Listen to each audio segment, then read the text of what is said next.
คนเคยหากันแต่เป็นยังบางครั้งยังฝันเห็นเจ้าให้ใจวุ่นวาย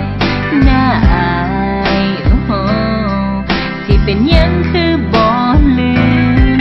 อยากทำใจให้ได้เหมือนคนอื่นแต่มันเฮ็ดบ่ได้หลบสายตา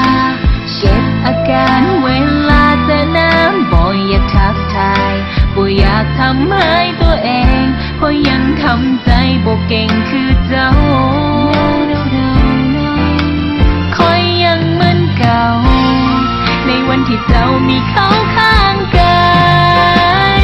อย่าทำให้กันด้วยการเข้ามาทักทายสวยหลบสายตาแล้วทำเหมือนคนบ่รู้จักกันในเมื่อเจ้าก็มีเขาเลยบ่อยากให้เจ้ารู้ทัน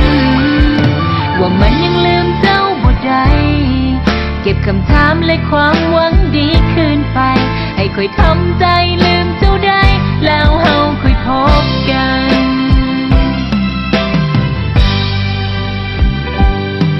หูดี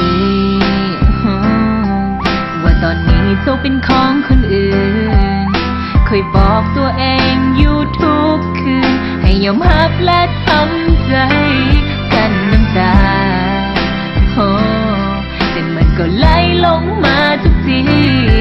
เพียงได้ยินเสียงเพียงแต่เห็นหน้าก็เกิดมีอาการหวั่นไหวหลบสายตาเก็บอาการเวลาเจอน้ำบ่อยากทักทายบ่อยากทำให้ตัวเองเพราะยังทำใจบ่เก่งคือเจ้า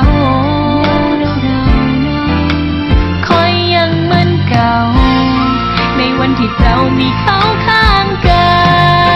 ยอย่าทำให้กันด้วยการเข้ามาทักทายสวยหลบสายตา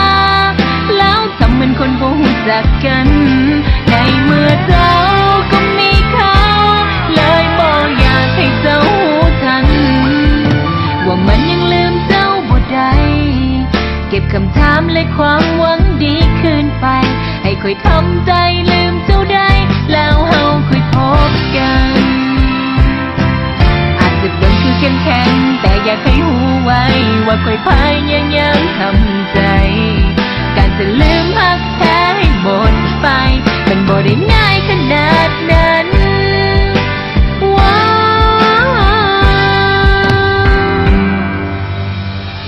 อย่าทำให้กันด้วยการเข้ามาทักทายสวยหลบสายตาแล้วทำเหมือนคนบ่รู้จักกันในเมื่อเจ้าก็มีเขาเลยบ่อยากให้เจ้ารู้ทัน